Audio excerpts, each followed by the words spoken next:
আমিনগাঁৱত নিজৰ পৰিয়ালসহ ভোটদান সাব্যস্ত কৰি এইবাৰ বিজেপি মিত্ৰজোঁটে পূৰ্বতকৈ অধিক আসন লাভ কৰিব বুলি ঘোষণা মন্ত্ৰী হিমন্ত বিশ্ব শৰ্মাৰ। হয়, আজি ৰাজ্যত তৃতীয় পৰ্যায়ৰ ভোটগ্ৰহণ। কামৰূপৰ জালুকবাৰী সমষ্টিত পুৱা 7 বজাৰ পৰা আৰম্ভ হয় ভোটগ্ৰহণ প্ৰক্ৰিয়া। পুৱাৰে পৰা ভোটাৰসকলে নিজৰ ভোটাধিকাৰ সাব্যস্ত কৰিবলৈ দীঘলীয়াকৈ শাৰী পাতে। 51 নং জালুকবাৰী সমষ্টিৰ বিজেপি মিত্ৰজোঁটৰ প্ৰাৰ্থী তথা মন্ত্ৰী হিমন্ত বিশ্ব শৰ্মাই তেওঁৰ পত্নী ৰিণিকী ভূঞা শৰ্মা আৰু পুত্ৰ নন্দিলে ভোটাধিকাৰ সাব্যস্ত কৰে আমিনগাঁও বেংগুলী হাইস্কুল ভোটকেন্দ্ৰত। মন্ত্ৰী শৰ্মাই পৰিয়াল সহিতে ভোটদান কৰাৰ পিছতে সাংবাদিকৰ সৈতে মুখামুখি হৈ এইবাৰ অসমত মিত্ৰজোঁটে চৰকাৰে গঠন হ'ব বুলি মন্তব্য কৰাৰ লগতে পূৰ্বতকৈ অধিক আসন লাভ কৰি এই চৰকাৰ গঠন হ'ব বুলি ঘোষণা কৰে মন্ত্ৰীগৰাকীয়ে।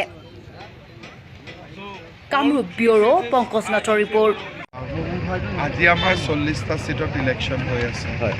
মই আশা কৰোঁ যে 22টা সিটত আমি ভাল ৰিজাল্ট কৰিব পাৰিম। সমষ্টিটোত আপুনি সময় দিব পৰা নাই, কিমান দূৰ আত্মবিশ্বাসী? আপোনাৰ প্ৰতি বছৰে নিৰ্বাচনত ভোটৰ সংখ্যা বৃদ্ধি হৈ গৈ আছে, এইবাৰ কি আশা কৰিছে? ৰাইজে যিমান ইচ্ছা আশীৰ্বাদ কৰিব। আৰু কিমান শতাংশ ভোটদান হ'ব বুলি ভাবি? আমাৰ ইয়াত সদায় 80ৰ ওচৰা-ওচৰি ভোটিং হয়। এইবাৰো মই ভাবোঁ যে 80ৰ ওচৰা-ওচৰি ভোটিং পাৰ্চেণ্টেজ হ'ব। অসমত আজি নিৰ্বাচন সমাপ্ত, ইয়াৰ পাছত আপুনি পশ্চিমবংগৰ ফালেও যাব নেকি প্ৰচাৰৰ বাবে? হয়তো 2-এদিনৰ কাৰণে যাব লাগিব, কিন্তু লগত চৰকাৰী কাম কাজটো থাকিবই।